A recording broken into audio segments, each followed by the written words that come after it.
built for this network, for the strong, not the weak.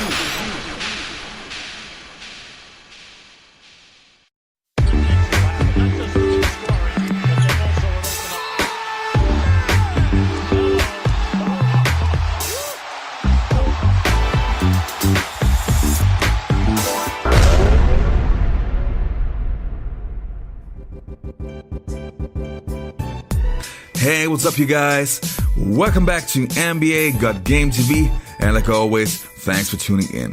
Before we get to today's video, I just got a little reminder in case you missed it. I got a brand new channel called the BTM, the Basketball Time Machine, which is a podcast with me and former NBA players talking about the 80s, the 90s, and the early 2000s. So if you guys want to support me, I would really appreciate it if you could click the link underneath the video and subscribe to my new channel. In order for me to get more former NBA players, I need the channel to grow, so I really hope you guys would support me. But now let's get into the video. So this video is actually a video I wanted to do for quite some time now, simply because apparently 99.9% of NBA fans believe that Tim Duncan is the best power forward to ever play the game. And don't get me wrong, Tim Duncan was awesome. That guy was just a special player, no doubt about that. But it seems like Charles Barkley doesn't even get mixed in the conversation anymore. Like, there's no way Charles Barkley could be the best power forward. And that actually disturbs me. Why? Because I actually watched this guy play, and if you are an 80s and 90s NBA fan, you know how special Charles Barkley was. So I want to use this video just to show you guys that this guy was a special player and at least deserved to be mentioned in that conversation. So we all know that Charles Barkley always was that chubby guy, that overweight guy. So even when he was drafted, I mean, you probably know the story that Charles Barkley gained some weight the nights before the draft, so the Philadelphia 76ers wouldn't draft him, but they drafted him anyway. And he performed right from the start. He wasn't even in the starting lineup, but he fought his way into the starting lineup during the season. And even though the Philadelphia 76ers had many great players on the team, there was no way they could leave Charles Barkley off the starting lineup for longer. So let me give you some numbers. In 1986, at the young age of 23, Charles Barkley averaged 23 points, 14.6 rebounds, 5 assists, 1.8 steals, 1.5 blocks on 60% from the field. These are numbers of a true all-rounder. And you want to see how that looked like? Check this out. Top rookie from Auburn, Charles Barkley! Now it's solid! Well, Charles, that's a runaway truck right there. Solid as a rock. Barkley doing it all. Indeed, Charles Barkley has become a solid rock force with the Philadelphia 76ers. He's come a long way from Leeds, Alabama, where he learned the game on this basketball court. In college, he starred for 3 years at Auburn, and now his flamboyance is catching on in the pros. Moving from a small town in Alabama to a big city like Philadelphia would be an adjustment for almost any 21-year-old, but that's not really the adjustment Charles Barkley is concerned with. He just doesn't like being a rookie. The referees don't give you any breaks, and you have to carry the guy's bag sometimes. I'm just glad, that I'm playing with the Sixers. That makes it easier because we're winning, I'm glad I'm not playing for a team that's in last place if I was a rookie. And I can handle anything as long as we're winning. Including food. His appetite has always been an issue. He once weighed 315 pounds. They called him Boy Gorge, round mound of rebound. Not bad. The Sixers even had a night letting everybody heavier than 260 in free. But now a trimmed-down Barkley is laughing at others. Those big guys, we pretty ugly, but Moses, I consider myself ugly, but I consider Moses uglier. Despite the jokes, Malone has helped the rookie, and the Sixers are 19-2 since Barkley moved into the starting lineup. His coast-to-coast drive is a patented move with a behind-the-back dribble and always a big finish.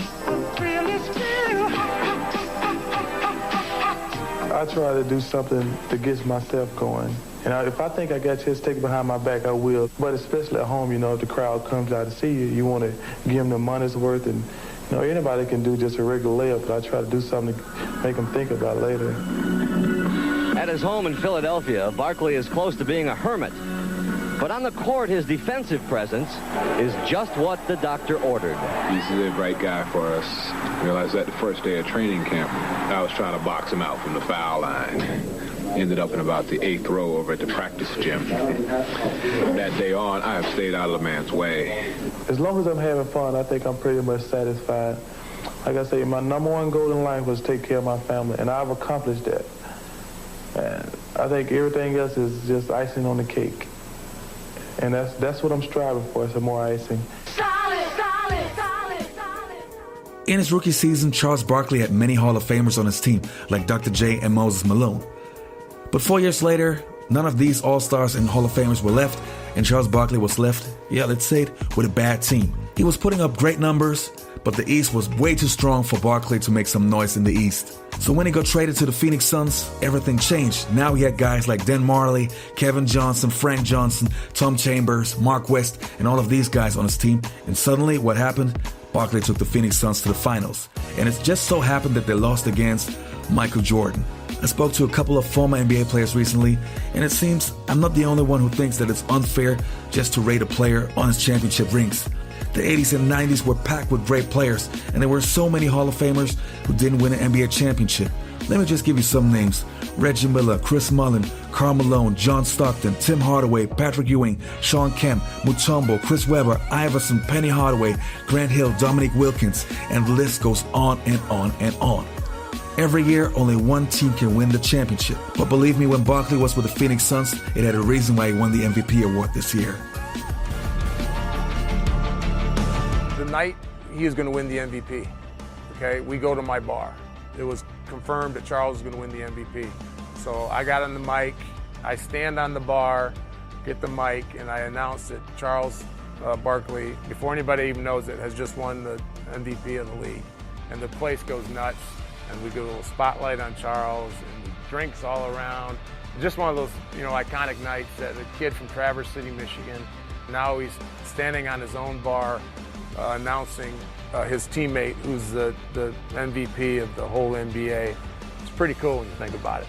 But from day one here, they embraced me. They treated me great. One of the reasons I still live here today is because the fans were fantastic to me. Up to Miguel Knight. Fast break Suns to Barkley. Right over the stand and score. Nice execution off the break by the Suns. Barkley was a dominant player, extremely dominant in the post area. He was one of the best and most talented players that's ever played the game of basketball in this history. Charles had this, magnetism about him, and he was very confident. Who wouldn't want to play with a guy like Charles? He wasn't going to lose. I mean, he would take everybody on his back and say, I'm going to get you the promised land. Barkley is Barkley. I don't think he's 6'3". He was just one of those rare players that size didn't matter. It was just determination. Rebound Barkley. He battles, he shoots, he scores. Sir Charles. I mean, he would take on Goliath. I mean, he was just had that bravado about him. So Charles, he was unbelievable what he accomplished for his size.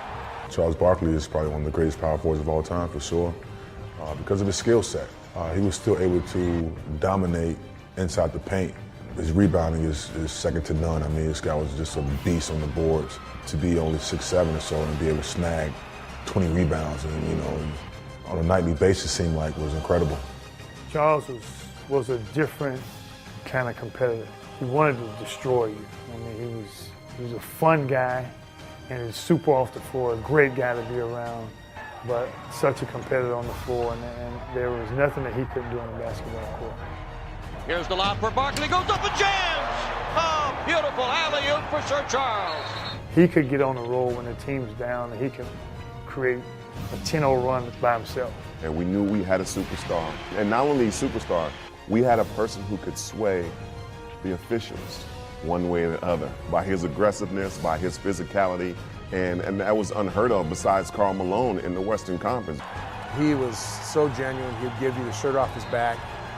Great teammate. Cared about winning more than anybody I've ever played with as far as when the game started. Hated to practice. Was the worst practice player in the world. He was the best basketball player I'd ever played with.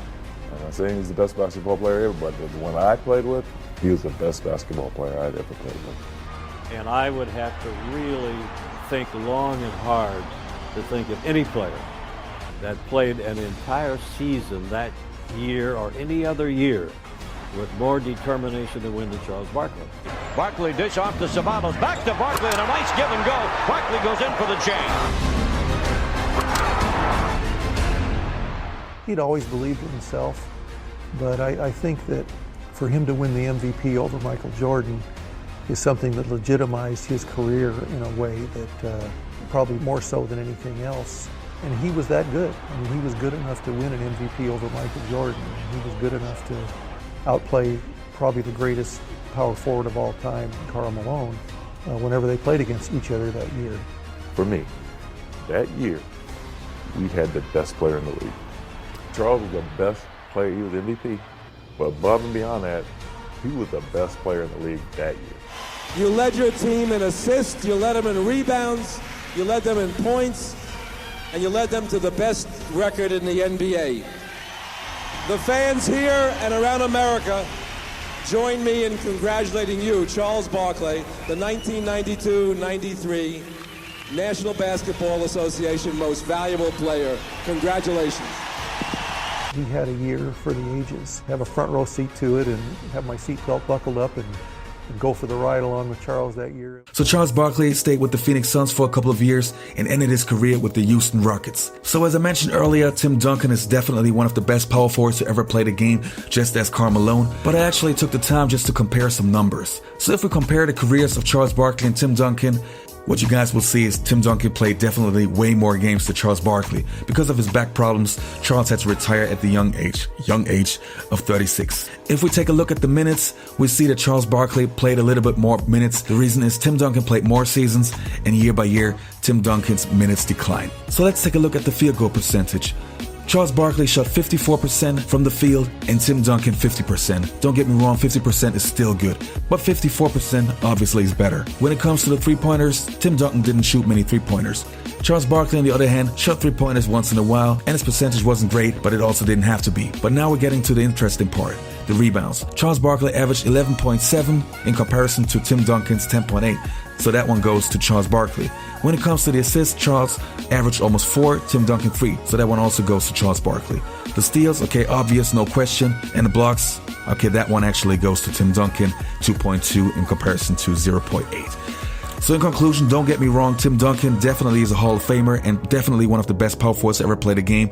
But I just wanted to show some more love to Charles Barkley because I think for an undersized power forward, that guy was special and at least always should be in the conversation. Thanks for watching, guys. See you next time.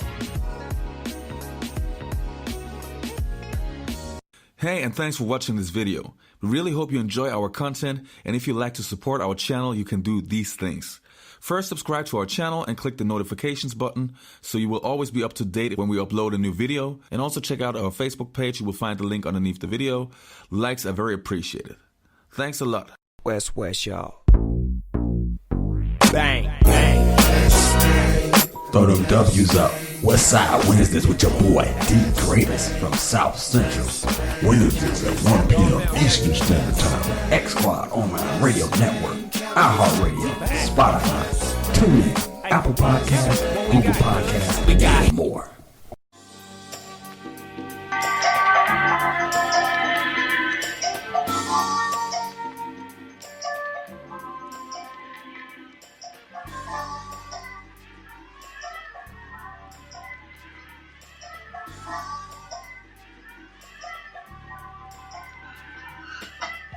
What's good? It's your man H-Rap coming at you live and direct from Late Rent Loud Music Studios. Brought to you by Built for This Network. This is the End of the Bench podcast. Once again, it is on and popping.